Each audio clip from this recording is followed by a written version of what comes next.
This is Gigi Sabat, and you're listening to the Walk With Me podcast. My guest today is Dan Dominguez, and he's the Chief Growth Officer at the Y Institute. Welcome to the show, Dan. Thank you so much, Gigi. I'm excited to talk to you. Likewise, it's such an honor to have you here today. Now, why don't you start off by telling us more about you and where are you from? Well, I'm calling in today from Albuquerque, New Mexico. It is a sunny 55 degrees and it's 3 o'clock in the afternoon where I am. So I'm close to the end of my day, Gigi. I start my days at 4 in the morning. So by 3 o'clock, I'm just about done. But I always have energy for stuff like this. I love talking to other people. I love working with coaches and I love being on shows like yours. I've been following you for a while. And so I'm excited to talk to you. I love it. Now, tell us a little bit more about what inspired you to help others discover their why. Wow, that's such a great question, Gigi, because it's going to get me started on the story. So in 2019, I was a sales director at Baxter Healthcare. I was leading a sales force and doing really well, right? If you looked at my life back then, you could say, "Hey, man, Dan has got it going on. He's gotten promoted a few times at this company. He's been there 17 years and is doing really well." But I wasn't fulfilled. I didn't feel like I was living my purpose, Gigi. And for me, what was life changing, and I always have this journal nearby because I came home from a business trip. When you're a sales director at a big company, you travel a lot, right?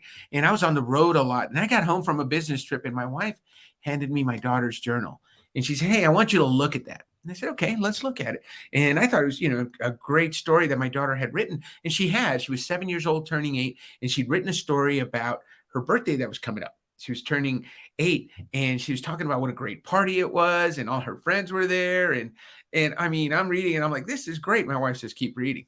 And we get to a part where she says, "Unfortunately, my dad couldn't be there because he had to work." So you know how that is. That was like a stab right in the heart. And I'm like, ouch. And she says, "Keep reading." And then she says, and I wanted to call my dad, but I couldn't because I didn't want to bother him because his work's important. I don't want to get him in trouble. And boy, it was one of those moments that just said to me, "Hey, you got to do something different." And I decided right then and there, that was not how this story was going to end. So the next week, I was in Chicago and I made my decision that, hey, I don't want to travel all this. I don't want to do what I'm doing right now.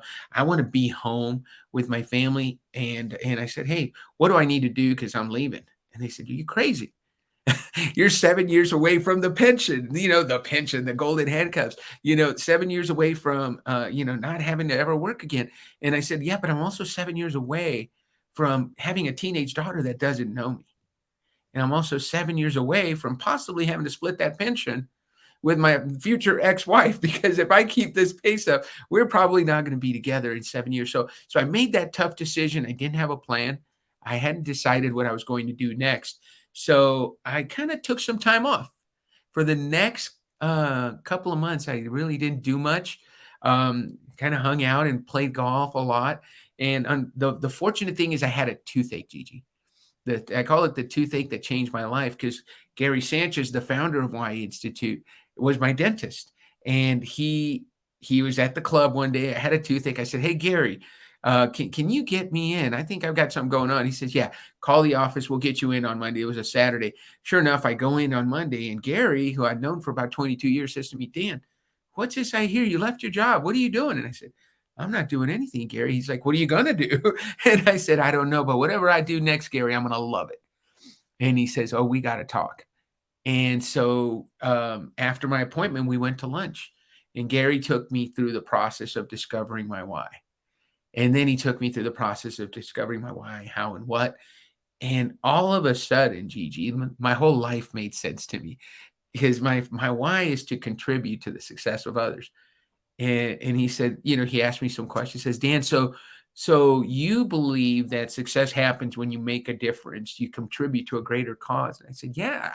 Doesn't everybody?" And he says, "No, not everybody has that why." And I said, "Well, tell me more." And he took me through the 9 whys, and how one of those whys is my how one of those whys is my what, and they comprise our why operating system. I mean, all of a sudden, all that stuff made sense. And by the time we were done having lunch, I said, "Gary, what do I need to do to be a part of this? I want to help you do this." And it was perfect timing because he was retiring from dentistry to dedicate himself full time to spreading the word about what we do at Y Institute. So, long answer to a simple question, but I think it's a great way to set the tone for probably what we're going to talk about the rest of the time, Gigi. Very powerful. Now, my why is trust. When can you tell the audience what exactly does that mean for those who may have their why as trust as well? Yeah. So, there's 9 whys. So my why is contribute. We talked about that. I want to help people. I want to make a difference. And that's what I get to do in my role. When your why is trust, you believe that trust is very important. It's the most important thing.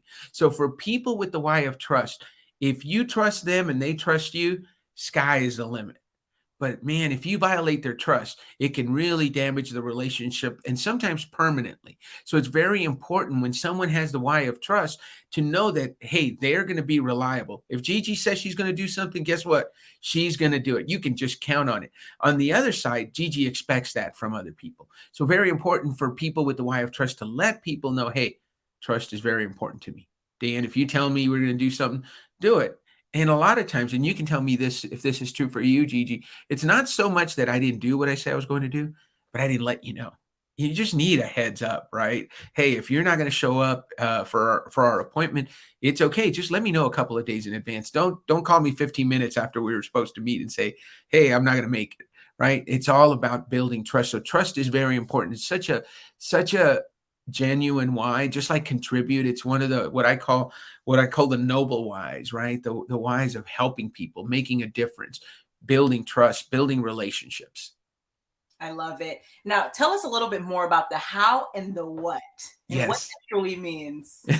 So everybody, Gary has been working on this for a long time. He developed the algorithm to help people discover their why. So you discovered your why with Melanie, and she found that your why is trust. So now that we know your why of trust, the next step is, okay, what's your how and what's your what? And where did this all come from? It comes from Simon Sinek's famous TED Talk from, believe it or not, 14 years ago now, Gigi. Simon Sinek talked about the golden circle. You remember that, right? He says, inspired companies and inspired people don't tell us what they do. They tell us why they do what they do. Then they tell us how they do it. And then they tell us what they do. Well, we have found that golden circle applies to people. And we use the 9 whys to help people discover what their why is, what their how is, and what their what is. So the why is your driver. It's why you get up in the morning. It's what drives you. So for you, it's, hey, if you got a day packed of building relationships based on trust, getting to know people and understanding and being reliable and doing things that are reliable, you're in a happy place. If I have a day full of contributing to the success of others and I can help people and make a difference, I'm going to be in a great place. But there's also a how and a what.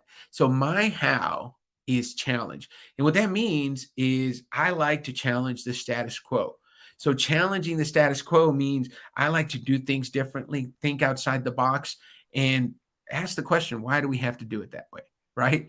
So if I'm going to contribute, if my how is contribute, how I'm going to contribute is by bringing that creativity, bringing those out of the box solutions, bringing those questions that other people might not think to ask, and just say, hey, why do we have to do it that way? So that's my how. Your how is how you bring your why to life. And my what is make sense. So your what is what people can count on from you.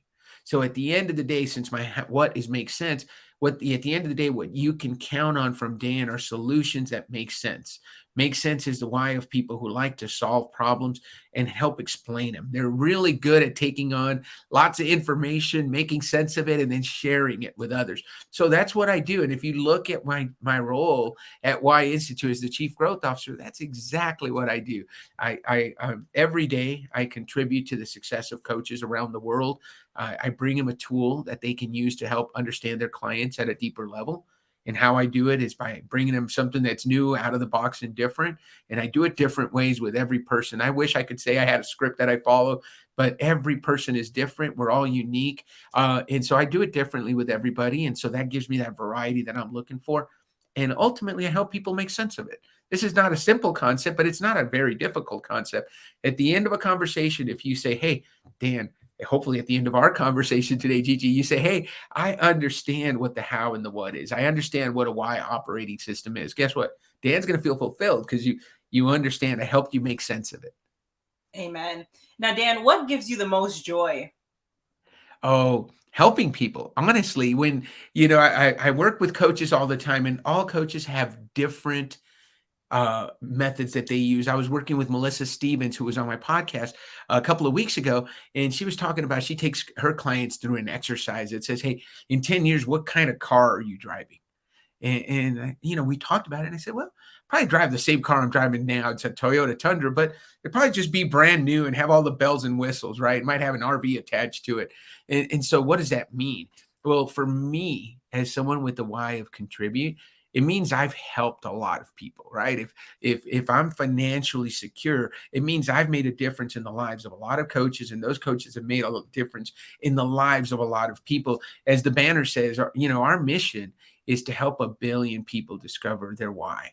And we want them to understand their why. We want them to know it, and we want them to be able to communicate it.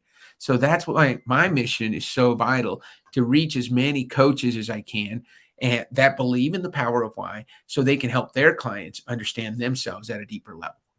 Excellent. Now, Dan, what is your best advice to the audience for walking with purpose and living a life of happiness? I think it's the my advice has always been, because think about, I was almost 50 before I had my wake up moment. And I think one of the keys, or one of the things that was missing in my life, was the fact that I didn't know how to express myself. I knew that I like to help people. I knew that I've always known that I'm the out of the box thinker, and I know that I like to help solve problems for people. So I think as with any coach, you got to start with self-awareness.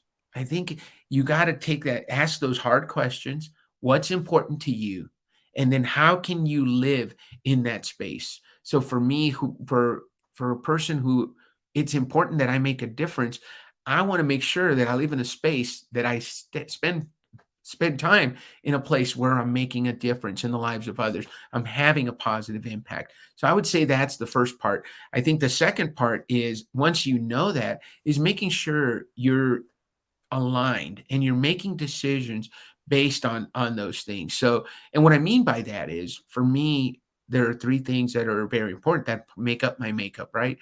Contributing to the success of others, being able to think outside the box and contribute differently, and making sense of things. So I think I use that as a filter too. If I'm going to get involved in something, it's got to check those things off, because if it contributes to the success of others, if it challenges the status quo and it makes sense, I'm all in. I'm going to have energy for that. If it doesn't, I'm gonna give that half-hearted yes, right? Well, yes, I guess I'll help. And what we know is, when we give that half-hearted yes, you're better off saying no, right? Because it doesn't fit who you are, and you're doing it. And it's one of the things that's a challenge for those of us with the why of contribute, is we want to say yes to everybody. And so one of the first times I worked with a coach, my coach said, "Hey, Dan, you got to learn to say no."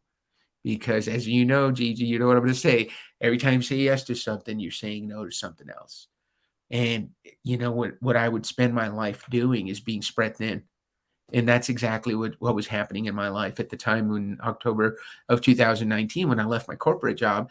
It's exactly what I was doing. I was trying to do everything for my job. I was coming home, and because I'm a contributor, I was on all these boards, I was in all these charitable activities, and I was neglecting the two most important people in my life, my wife and my daughter.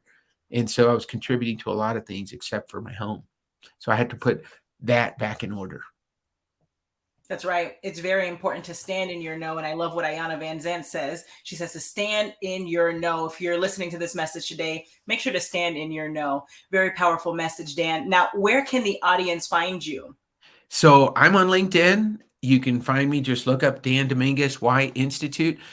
You can go to yinstitute.com, and we've got a lot of information. If you're a coach who is interested in learning more about this, if you're an individual who just wants to know, hey, what's my why? We have that for you. Or if you're someone who wants to work with the coach, we have a search function on our website, so you can find a coach that's near you if you want to talk to somebody live. And if you don't care, we have coaches all over the world. So you can be in Albuquerque, New Mexico, and work with a coach in Australia if that's the person that fits what you're looking for. I love it. Now, ladies and gentlemen, make sure to check out Dan on all of his social media platforms and his website. That's the whyinstitute.com. And Dan, thank you again for being a guest on the Walk With Me podcast. You have a blessed day. Thank you so much, Gigi. God bless.